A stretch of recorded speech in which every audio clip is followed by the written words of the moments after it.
Hello, everyone. Welcome to Nails and Beauty Talk, NFTs, crypto, and Web3. I am your host, Asia the Bird. So I have a very special guest with me today. She's a Web3 strategist and founder of the Fashion Dao. Please welcome Nico Fara. Hello, Nico, and welcome to the show. Thank you. Thank you for having me. Yeah, you're most welcome. So I want to go ahead and get started by asking where you're originally from and how'd you get started into fashion entrepreneurship? I'm originally Persian. I have been in the US for the past 8 years. I have been building businesses in the retail tech space about since 4 years ago. Mm-hmm. And I always loved fashion and beauty, but I found them very inefficient industries, and I wanted to change that. So I used my engineering background to build teams and technologies that can change a lot of challenges around sustainability and just democratization and accessibility issues with these industries. And so basically, we were building a lot of great technologies for e-commerce to enhance the user experience. And with the pandemic, we noticed that a lot of these fashion luxury brands are getting interested into virtual stores and using NFTs as some sort of loyalty programs. Mm-hmm. And we stepped into this space trying to continue enhance the user experience by creating environments and experiences that match the expectations of beauty and fashion consumers and brands. We have amazing technology that is so accessible, browser based. People don't even need to know they're in the metaverse. It's Mm-hmm. just an enhanced version of social media and e-commerce. And through all of that, we kind of organically empowered and supported a lot of digital fashion designers and creators in this space, and gave them education and tools to do what they're good at. And that led into creating the Fashion Dao, which is an amazing community of Web3 fashion experts and enthusiasts. We have members from every continent, from all different backgrounds. It's very exciting and also a bit challenging to have such a broad spectrum of backgrounds and experiences and want to work together. But I'm all for the challenge. I think it's very exciting. We're creating the future, and yeah, I'm excited to be here. Yeah, that's really, really amazing. But I also want to get Thank into you. like as well, like, how did you first find out about NFTs? Did someone tell you about NFTs and Web3? Like, how did you really get first exposed into NFTs and Web3? Yeah, I had friends that were in the crypto space, and I was always very skeptical about the overall crypto, landscape. But when it Mm-hmm. got to metaverse, I think that made much more sense for me. And then from the metaverse, I got to the NFTs because NFTs can be assets in the metaverse. So for me, the path was a bit different. And metaverse made sense just because I see it as the future of internet. So rather than us just having these 2D experiences, why not having something more immersive? Why you and I should be just seeing each other's faces rather than, having a full body immersive experience of really feeling like we're in the same room. Mm. Yeah, yeah, right, exactly. I got exposed to NFTs and Web3 last year, like a nail artist. I'm in the beauty industry, so Nice. I'm a licensed cosmetologist, and somebody who I really follow and admire, who's a nail artist. Her name is Gracie J. Her name is Editorial Nail, and she's a very great nail artist, very great content creator. She was asking me Okay. about like, have you heard of NFTs? And I was like, no, I never heard of NFTs. I didn't think too much about it. And then fast forward into like March of this year, like learning about NFTs and especially on Clubhouse, like people talking about NFTs, Web3, the metaverse, and things like that about assets, utility, and that's how I got first exposed into it. But also too, I definitely want to get into the Fashion Dao. So, what is really like the mission and the goal behind the Fashion Dao? Sure. It's an amazing community, and the overall idea is to be decentralized and autonomous. That's the overall Mm-hmm. concept of DAO. But everybody has a different definition of each of these terms. Hmm. And DAOs are where NFTs were about a year ago. So still work in progress. Everybody's building their own interpretation of that. And so our interpretation of DAO is more of being a hub for Web3 fashion experts and enthusiasts, and bridging the gap between these amazing creators that love the ethos of Web3, want to be democratizing this creative process, and they want to have ownership over their work, and connecting them with bigger brands that bigger NFT projects where they need fashion utilities, or they want to get into the Web3 space, but they need these designers and creators to help them. And just being there to support both ways and facilitate collaborations and co-creations, alongside of educating and onboarding broader audience by explaining like what the whys are to be in this space. And Hmm. yeah, overall, that's kind of our mission at this moment, but it's a DAO, and it community will define that as it goes. So I'm excited to see where it goes. Yeah, that's really, really cool. But I also want to get into as well, you have also the Chief Metaverse Officer. I wanted to go ahead and really talk more about that. So what is that? What does that also entail as well? And what are some things that you offer just in regards to helping brands get themselves out there in regards to Web3 and the metaverse? Sounds good. Yeah, so as I was explaining in the beginning, we noticed like these fashion brands want to get into the space.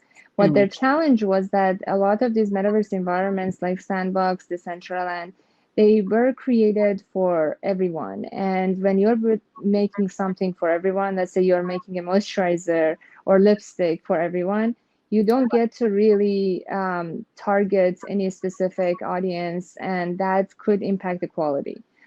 So we realized for specifically like fashion luxury or beauty luxury, there's a different taste, there's a different expectation, and that's what we created.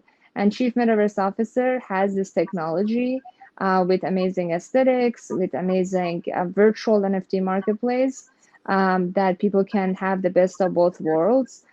You can have, immersive experience of going to a physical event or a store, but you have the convenience of, shopping something at the comfort of your home, paid with credit card.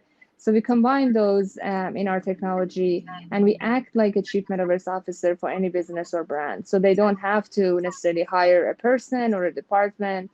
They can get a collective of experts that will come build for you and support you throughout. Mm-hmm. Yeah, absolutely, most definitely.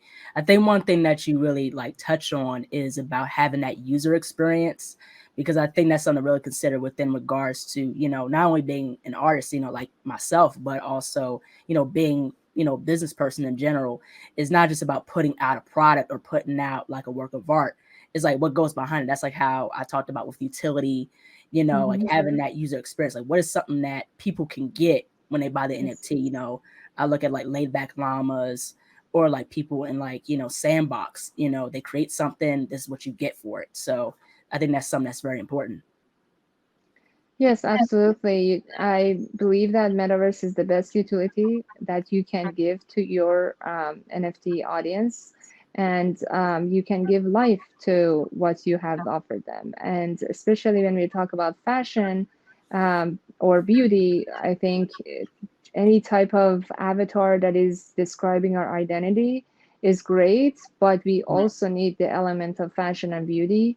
And that's additional expression that we can have, and then we can have a more longer term presence for that in the metaverse. Mm, yeah, most definitely.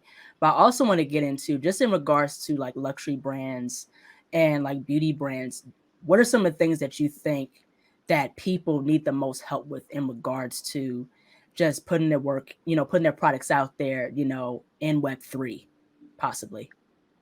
um, if the question is more about like what do you see the brands are needing at the moment, I would say education for their audience is one of the challenges that we noticed. So it's both the audience, and also I think it starts from their internal team. So they first need to onboard people, employees within the company, and then their partners, and then eventually their audience. So that's why we're working on, various education materials that we can offer to any of these brands. And the other factor is about talent. These are all new technologies. Fashion industry has been, and even beauty industry, they have been making physical products. So now getting into NFTs requires them to transition. And for that, they do need a specific talent, because the process of educating their existing talent and having them get very expert and advanced into these new technologies, it's going to take time. And for that, that's why our Fashion Dao new structure is basically focused on bridging this gap and bringing more of these Web3 creators to work with these bigger brands to help them get into this space. Yeah, absolutely. Now, for someone who doesn't know what DAO is, like, what is DAO? Like, what is that? Yeah, so decentralized autonomous organization, like I was saying in the beginning, decentralization means a lot of things to a lot of people. We don't see it as flat. It doesn't mean that, you're just going to have everybody at the same level, because, naturally we are very different people. We have different personalities, different experiences. And it wouldn't be fair for someone who has had 30 years of experience in a certain industry to have the same exact role and responsibility as someone who just started. And also, like, in terms of personality differences, some people are better at leadership, some people are better at following. So there are all those type of differences that we need to take into account. And that's why we have different tiers in our membership. Now, the autonomous part is that, okay, now we had all this type of communities we have been part of before, like nonprofit organization, Facebook groups, this, that. But most of the time, they were very inefficient. Usually one or two people were center of this and doing all the work. Now we can use Web3 technologies to make these automated, make these processes more efficient. And that's the beauty of DAOs. So it's an advanced version of community where you can actually empower people by giving them ownership, by giving them tools to automate the process and just be more efficient. Yeah, absolutely. I definitely want to also talk about a little bit about, like, what are some of the things that stood out to you just in regards to being in the Web3 NFT metaverse space, just with these luxury fashion brands and beauty brands, especially how they're stepping into the metaverse? You know what I mean? What are some that stands out to you, like, uniquely? It's a very broad question. I'm very happy that these industries are getting into this space because, especially when we're talking about luxury fashion, we had challenges around accessibility. We had challenges around, collaboration and co-creation. It wasn't necessarily as common. It wasn't as democratized. So it's definitely a great movement that is happening in this space. And now we can have our consumers become creators, and we're empowering them to be part of the narrative, to be offering the direction to the brand. And it's good for the brand because now they don't waste inventory on creating products that nobody wants, or just not knowing. It's mostly has been try and error, whether it's with marketing or production. Now they have direct access to the audience to tell them what they want and potentially collaborate, and they can be an extension of a company's team by offering, their artwork or suggestions, ideas, and so on. So overall, I love this Web3 movement, and I think it's great for every industry. Yeah, right, exactly. And I'm glad that, like, slowly the beauty industry is getting involved. I think certain brands have gotten involved into the Web3 space, especially a lot of people are fashion designers are getting into 3D wearables, especially wearables for different metaverse platforms like the Decentraland, Sandbox. You know what I mean? That is something really cool to really see. But I also want to get into, like, within your fashion style. So how can you describe, like, your own, like, fashion style? What is, like, some of, like, your favorite fashion brands? I'm actually very adventurous, and so I usually go shop. I know this is not typical. Wherever I go to a shop, I'm going for certain things that really align with my values. Of course, sustainability is so important. I'm vegan. And also, the other factor is like, for me, I want to try new styles and new colors that I don't normally wear, because I want to surprise myself with, just new items to have. And most recently, I'm now so much into, second hand, and I really want to, reduce my carbon footprint. I've gotten into digital fashion for that same reason. Like when we have these digital experiences, why do I need to have a physical item? So if there are platforms that I can use AR filters, why not using those? So yeah, I'm kind of exploring and keeping it open to all these new technologies and options. Mm. Yeah, I find it very interesting because people are getting into AR and VR now. So, like, what are some of those benefits in regards to using AR and VR, just for fashion or for, just luxury in itself or even with beauty? Sure. Yeah, I actually, my previous company was in virtual try-on space. So AR is a great technology for showcasing items on you, whether it's beauty or fashion. Before you purchase it, while you are online, you can actually see those items on yourself. And that helps to reduce returns. So that's the number one, I would say. It's very, very powerful, and it's just getting better. The technology is work in progress, but it's, I would say, so much better than the typical e-commerce purchase. On the other hand, AR can be really fun for just, as I said, like people buy clothes to post on Instagram and they only wear Mhm. it once. Why not using digital fashion and not have as much environmental impact? Mm. Yeah, I find it very interesting just because, like, I think kind of technically we were getting into VR a couple years ago with like Pokemon Go. Like, Pokemon Go was like that it game where everybody was playing with the Pokemon. It was like real life, and then you're playing with the character that's like a 3D character. And they're like they're like in your environment. But also too, I love how far the metaverse has really grown because, like, we kind of got into it with like Second Life with IMVU, some of these platforms that already had like that metaverse virtual experience, also with like fashion and be you could dress up the characters. Yeah. And so I really enjoy like just really seeing like what people do with Web3, and there's so many possibilities to it. Yes, the opportunities are endless. It's just a matter of time to have them take over all the experiences that we have.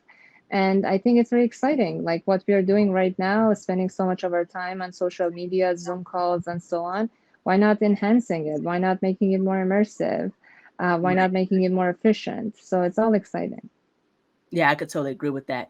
Now, what's your take in regards to AI? Because AI is slowly getting more. We're getting more exposure to AI. There's like a Dolly machine that does, like, you give it keywords and it does a painting. You know what I mean? Also, there's like self-driving cars. In the Yeah. beauty industry, there's also like a nail polish printer. Hmm. So you put your hand in, and there's like a machine that'll paint your nails a certain color. Hmm. So, what is your whole perspective in I love regard? it. I'm an engineer, so I love technology, but more than anything, I love efficiency.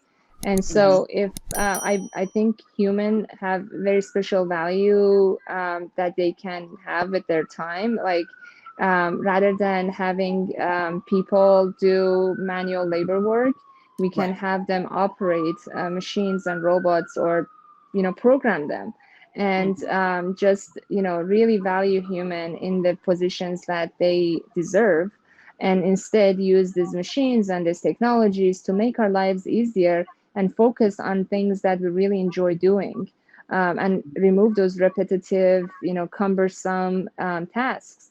And I personally would love to have an AI assistant. I would love to have an AI friend. Like all of those are all exciting to me. There are so many aspects of our daily lives that could be more efficient, to our work, to our, driving, to every aspect. And AI is not that strange. It's just a matter of gathering information and training these machines to do what we would do. And we don't want to, do it on a daily basis, repeat and repeat. they're just going to do it for us in a much faster time frame, and then we can focus on what we like. Mm-hmm. Yeah. It's very interesting. I want to ask you this. Do you think, of course, with fashion and beauty, they're all art forms. So I definitely want to go ahead and ask, in regards to that, do you think that it may replace human creativity? I think it's a complementary, and it can help and empower human creativity and enhance it, actually. We already see with AI generated art, it's actually a very good complementary. You can write a poet and then have that be converted to some sort of NFT. And so, like, there's so many exciting opportunities that I think are, again, these are all tools. It all Right. depends on us how we're going to use it. You can, Right. misuse it, or you can use it for your benefit. It's really up to us. And sorry, I have to jump to another call. It was so great chatting with you. I would love to continue chatting with you, hopefully in the future. Mhm. But yeah, I have to jump to another call. Yeah. Well, thank you so much for jumping on this show. Thank you so much. Your Of knowledge is course. very, very amazing. Take care. Thank you. My pleasure. Take care. Bye. Bye. Hello, everyone. Thank you all so much for watching. Please like, comment, share, and subscribe to the channel. Be sure to click the bell for notifications. Also, follow me on my social media platforms and visit my website, asiaticbird.com, and be on the lookout for more interviews involving Web3, NFTs, crypto, and the metaverse.